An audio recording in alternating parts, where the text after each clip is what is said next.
Hey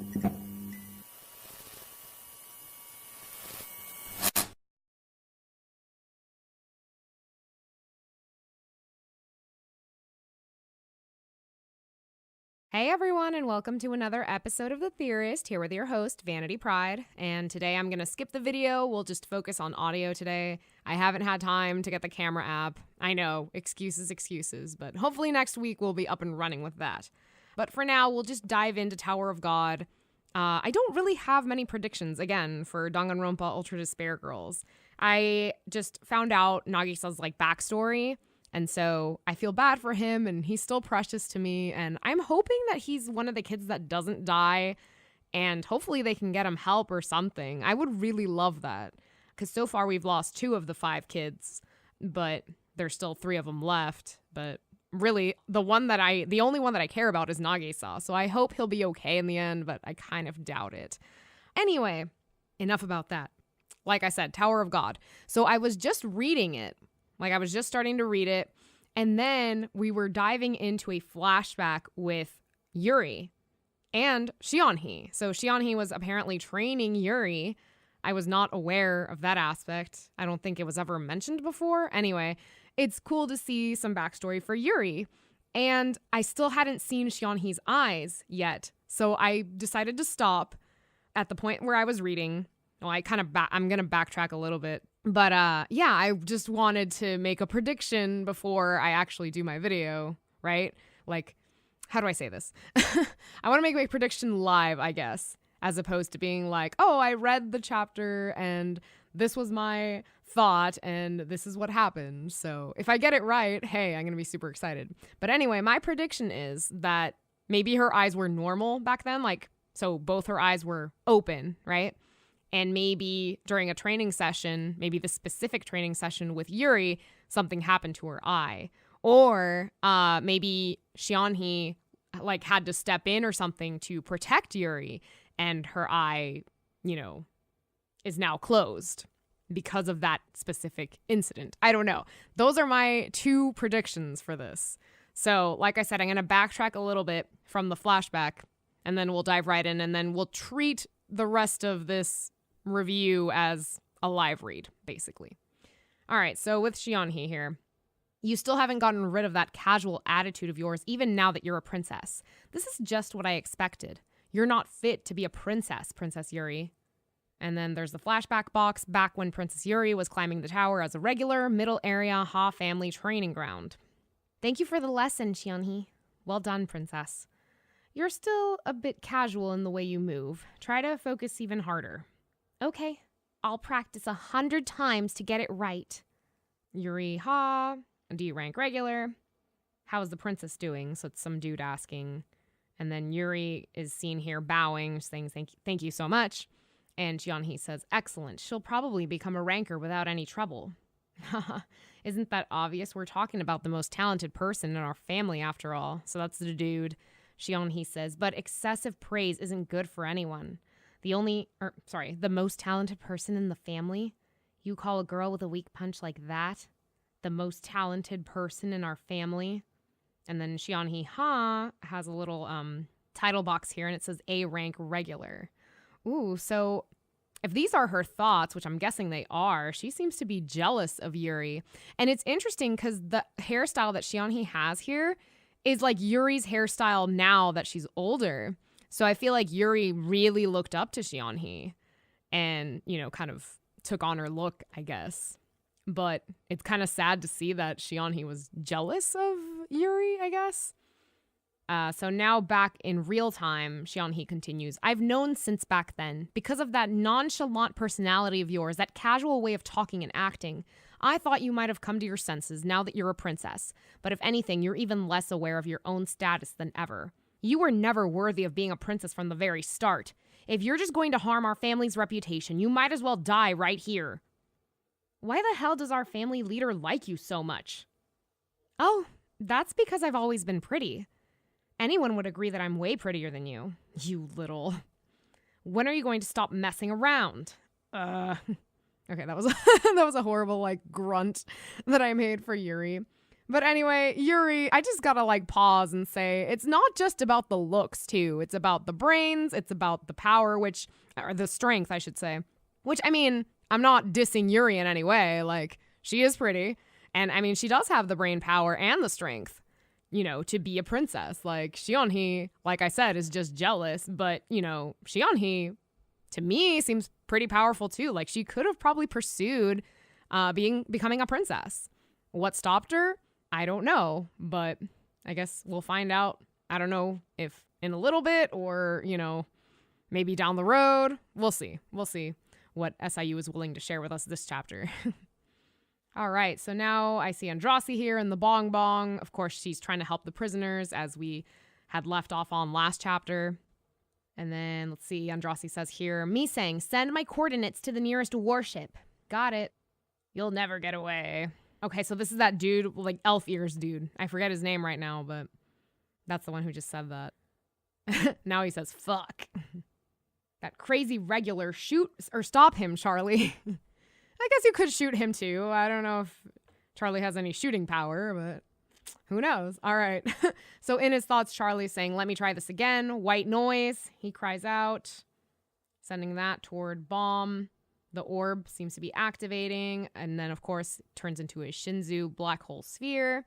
Holy crap. Just what the hell's that light? I've never seen a light that neutralizes Shinzu like that. So that's all in Charlie's thoughts.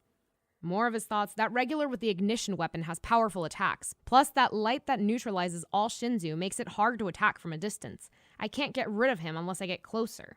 He can't keep that up forever, so I'll just wait a bit. But then again, it would be humiliating if I wait too long and he runs away with the hostages. Most of all, it would hurt my pride. So that last statement he did say out loud. He's charging towards Bomb. Bomb cries out, Black March, endless sky. Charlie's crying out, geez, this is incredible. But wait, did that kid just say Black March? That can't be. Ooh. So there's like some swords flying out. It looks like it's coming from Charlie's end, maybe aiming toward, let's see. That black needle, how the hell did you get your hands on Black March? Answer me, regular. Okay, so what's her name? Sharon has these blades with her, like they're aiming toward Bomb. So now we've established who's the owner of those blades. Charlie says, what? A high ranker from the army? I'm sorry. Why did a division commander come this way? A high ranker? So that's Bomb. Back to Sharon. I feel some intense power coming from that red thing. Now I understand why the vice squadron leader gave us that order. It's time to get rid of you. All right, back to Jin Sung and Calivan. Starting with Calivan, has it been so long that you've forgotten? My body is way tougher than you people from the Ha family. Gee, thanks for taking the time to teach me like this. When you're around me, your advantages as a member of the Ha family disappear. So this is all pretty much repeated from last time. But anyway, you had better brace yourself for a whole new world of pain. Back to Jin Sung. Phew. I don't know how the Ha family got this reputation for only having thick skin. This is all because of those stupid younger idiots using their bodies as sandbags without any real skills. In the Ha family, we're actually technicians. Ooh, this is a cool move that Jin Sung is putting into action here. So it's called Jin Sung Ha style Shinzu boost. Aiming it toward Calivan, of course. Iron defense.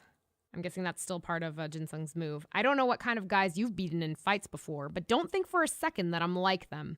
I'm a very special guy, even in the Ha family. I'll keep that in mind. So that's Calivan. It's gotta be. Calivan is now aiming for him. Now they're like face to face here. Attack after attack after attack. Lethal move here. Demonic Storm. He really is incredible. So that's Calivan in his thoughts. Of course, he's not going to admit that out loud, right? He's got his pride to keep up. Calivan asks Jin Sung, are you curious? Jin Sung's like, what? Don't you want to know what I saw when I obtained the essence of bravery before? You saw something? What was it? I'm sorry if I can't differentiate the voices, guys. All right, so anyway, I'm guessing this is Calivan. 3,000 years ago, I decided to take the essence of bravery after hearing what you told me. After smashing the statue, I felt a bit of regret and relief, as well as fear and excitement about the power I was about to obtain. That's a big-ass shard.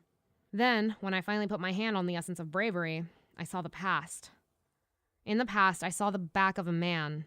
He was massive, and the muscles on his back moved almost as if they had a life of their own. every single muscle on his body seemed to be in just the right place, which told me he must be a complete master of martial arts. In my vision of the past, he just kept fighting and fighting. He must have been living in an ancient time with constant wars because everywhere he went was a battlefield. And in every battlefield, he wouldn't stop fighting until blood flowed like a river. Eventually, when he stood on the mountain of bodies he created and looked out over the battlefield in the tower, I think he realized something because he stopped fighting and sealed himself in a gem. That was the gem we called the essence of bravery. My ancestors must be descended from someone who knew him. When he sealed himself in the gem, only then did I make eye contact with him. His eyes looked so tired of killing and full of regret. Those weren't the eyes of a warrior. They were just the eyes of a person filled with sadness and regret. But ultimately, I gained that power of his, and his power, which had been sealed away for so long, became mine. To be honest, after getting the power of the essence of bravery, I regretted it. I was going to say, it's interesting that the cycle is kind of happening again. This power was sealed away by someone who reached the absolute limit of bravery. Once I had this power, I wondered if I might end up facing the same kind of tragedy as that man. Yep, I agree with that too. That's why I refused your order, and I tried to just hide away in my hometown forever. So Jinsung asks, then what happened? Why did you suddenly change your mind and leave? Because staying there won't make wars and tragedies disappear. Because there are so many different species, groups, and families fighting each other in this tower. But what if I make everything surrender to this one overwhelming power? Tragedies would vanish and the world would be at peace.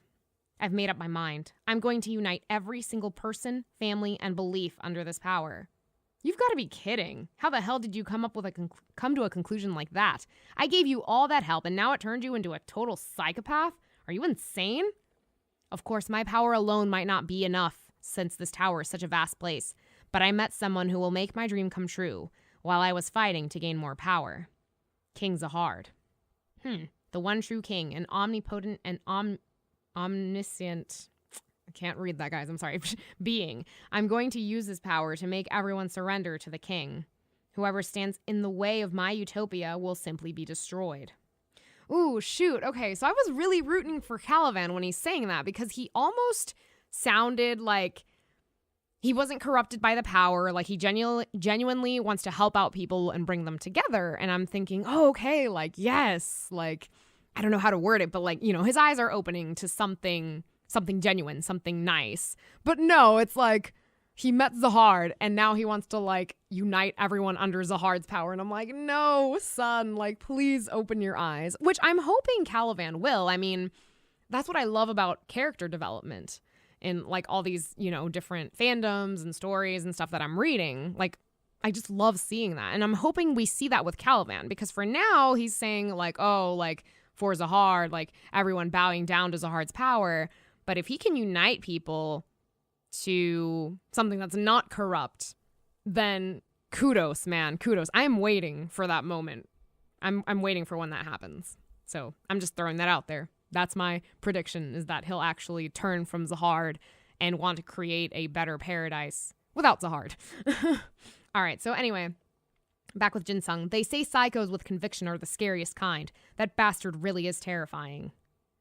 Caliban is now using his essence of bravery, transcendent skill. I can read that one, guys.